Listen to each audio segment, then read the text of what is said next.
വിശദമായ വാർത്തകളിലേക്ക്. കാസർഗോഡ് കാറടുക്ക കർമ്മന്തോടിയിൽ സൈനികന്റെ ഭാര്യയെ തൂങ്ങി മരിച്ച നിലയിൽ കണ്ടെത്തി. മൂടാംകുളത്തെ രാജേഷിന്റെ ഭാര്യ സൗപർണികയാണ് കിടപ്പുമുറിയിലെ ഫാനിൽ തൂങ്ങി മരിച്ചത്. ഒരു മാസം മുമ്പാണ് കുടുംബം പുതുതായി നിർമ്മിച്ച വീടിന്റെ ഗൃഹപ്രവേശന ചടങ്ങ് നടത്തിയത്. സംഭവത്തിൽ ആദൂർ പോലീസ് അസ്വാഭാവിക മരണത്തിന് കേസെടുത്ത് അന്വേഷണം ആരംഭിച്ചു. കാറടുക്ക ഗ്രാമപഞ്ചായത്തിലെ കർമ്മന്തോടി മൂടാംകുളത്ത് വീട്ടിലെ കിടപ്പുമുറിയിൽ ഫാനിൽ ഷാൾ കെട്ടി തൂങ്ങിയ നിലയിൽ സൗപർണികയെ കണ്ടെത്തുകയായിരുന്നുവെന്നാണ് വിവരം. ശനിയാഴ്ച രാവിലെ 7 മണിയോടെയാണ് സംഭവം പുറത്തറിയുന്നത്. പുതുതായി പണിത വീടിന്റെ മുകൾ നിലയിലെ കിടപ്പുമുറിയിലെ ഫാനിലാണ് ഷാൾ കെട്ടി തൂങ്ങിയ നിലയിൽ സൗപർണികയെ കണ്ടെത്തിയത്. ബന്ധുക്കളും നാട്ടുകാരും ചേർന്ന് താഴെയിറക്കി മുള്ളേരിയയിലെ ആശുപത്രിയിൽ എത്തിച്ചുവെങ്കിലും ജീവൻ രക്ഷിക്കുവാൻ സാധിച്ചില്ല.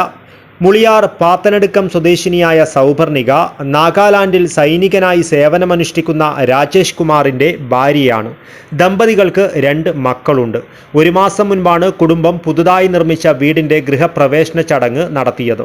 ചടങ്ങിൽ പങ്കെടുക്കുവാനായെത്തിയ ഭർത്താവ് രാജേഷ് കുമാർ പിന്നീട് ജോലിസ്ഥലത്തേക്ക് മടങ്ങിയിരുന്നു.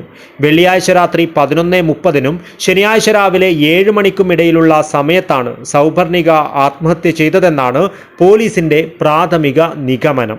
ഇൻക്വസ്റ്റ് നടപടികൾക്ക് ശേഷം മൃതദേഹം പോസ്റ്റ്മോർട്ടത്തിനായി കാസർഗോഡ് ജനറൽ ആശുപത്രി മോർച്ചറിയിലേക്ക് മാറ്റി. പോസ്റ്റ്മോർട്ടത്തിന് ശേഷം മൃതദേഹം ബന്ധുക്കൾക്ക് വിട്ടു നൽകും. വിവരമറിഞ്ഞ് ഭർത്താവ് രാജേഷ് കുമാർ നാട്ടിലേക്ക് തിരിച്ചിട്ടുണ്ട്. ആദൂർ ഇൻസ്പെക്ടർ RC ബിജുവിന്റെ നേതൃത്വത്തിൽ സംഭവത്തിൽ അന്വേഷണം ആരംഭിച്ചിട്ടുണ്ട്. കാസർഗോഡ് ജില്ലയിൽ ഭർത്തൃമതികളായ യുവതികൾ ആത്മഹത്യ ചെയ്യുന്ന സംഭവം തുടർക്കഥയാകുന്നത് വലിയ ആശങ്കയ്ക്കാണിടയാക്കുന്നത്. സൗപർണികയുടെ മരണം കൂടാതെ കാസർഗോട്ടും പരിസരങ്ങളിലുമായി കഴിഞ്ഞ ഒരാഴ്ചക്കിടെ ഭർത്തൃമതികളായ 3 യുവതികളാണ് തുടർച്ചയായി മരണപ്പെട്ടത്. എല്ലാ സംഭവങ്ങളിലും പോലീസ് ഊർജിതമായ അന്വേഷണമാണ് നടത്തിവരുന്നത്. News bureau, Kasaragod.